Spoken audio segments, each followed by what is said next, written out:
ছোট বাচ্চাদেরকে বিশেষ করে মোবাইল ফোন বড়রা দিবেন না। আমাদের বাচ্চাগুলোকে আমরা শেষ করে ফেলছি ভাই, বিশ্বাস করে আমরা খুন করে ফেলছি। আমার একটা 3 বছরের বাচ্চা আছে আলহামদুলিল্লাহ।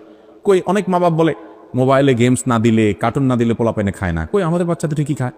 পোলাপাইন না খাইলে না খাবে, তাও দেখাবেন না মোবাইল, কারণ মোবাইল দেখাইলে যে ক্ষতি হবে তার চাইতে না খাইলে ওর কম ক্ষতি হবে। ওর চোখ শেষ হবে, ওর মাথা শেষ হবে, ওর ইমান শেষ হবে, ওর চেতনা শেষ, সব দিক থেকে ধ্বংস হয়ে যাবে। পোলাপাইন এখন সব অটিস্টিক মার্কা, বেশিরভাগ প্রতিবন্ধী এবং ফার্মের মুরগির মতো দেখবেন এক একটা তুলতুলা হয়। এগুলো কোনো কাজের না। ওই মোবাইল দিয়ে এদেরকে শেষ করে ফেলছে, মোবাইল দিয়ে ধ্বংস করে ফেলছে। আপনি আপনার বাচ্চার হাতে মোবাইল তুলে দিচ্ছেন না, বিশ্বাস করুন আপনি আপনার বাচ্চার হাতে ছুরি দিয়ে দিচ্ছেন ও নিজেকে শেষ করার জন্য। এই জন্য নিয়ন্ত্রণ করবো তো ইনশাল্লাহ। এখন বাচ্চাদেরকে মোবাইল থেকে যদি দূরে সরাইতে হয়, আগে নিজেরা মোবাইলের অপব্যবহার থামাইতে হবে। আপনি সারাদিন ভূতের মতো মোবাইল টিপবেন আর বাচ্চাকে বলবেন আব্বু মোবাইল টিপতে হয় না, বই পড়ো, কাজ হবে না।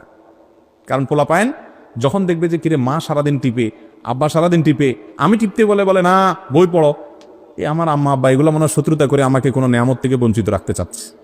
এটা যদি নেয়ামতই না হতো তাহলে সারাদিন তারা টিপে কেন? বাচ্চারা দেখে শিখে বেশি, শুনে শিখে কম। তাদেরকে ওয়াজ করবেন কম, তাদের সামনে আমল করবেন বেশি। চেষ্টা করবো তো ইনশাআল্লাহ। আমারও আল্লাহ তাআলা ছোট বাচ্চা দিয়েছেন, বড় বাচ্চা দিয়েছেন। আমার 16-17 বছরের ছেলে আছে আলহামদুলিল্লাহ। আমার এই ছেলেকে আমি মোবাইল ফোন দেই নাই এখনো। 16-17 বছরের ছেলে প্রতিদিন মাদ্রাসা যায়, ঢাকায় বাসা থেকে আসে।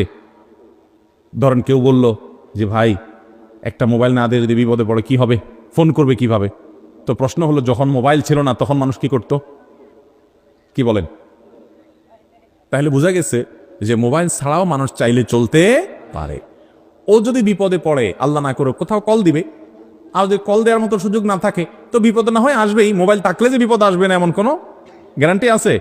তাহলে মোবাইল দিয়া ওর যে বিপদ হবে, মোবাইল না দেওয়ার কারণে যদি বিপদ হয় সেটা তার চাইতে শ্রেয়। আলহামদুলিল্লাহ সে পড়াশোনা করছে, সেও খুব খুশি।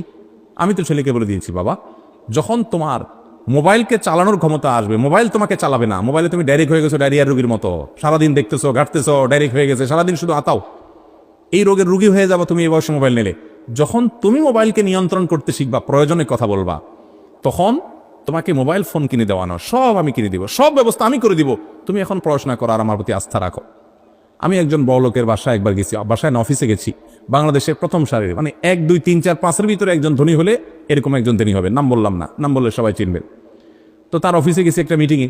প্রসঙ্গত আমার সম্পর্কে এক ভাই পরিচয় করা দিয়েছেন যে হুজুরকে চিনেন কিনা। তিনি বললো না আমি চিনি না। তখন অবাক হয়ে গেছে ভাইটা, কি ওনাকে চিনেন না কেমনে সম্ভব? আপনি এত বড় লোক মানুষ, নিশ্চয়ই সারাদিন আপনি নেট ঘাঁটাঘাঁটি করেন, এই হুজুরে চিনেন না কেমনে হলো? তখন উনি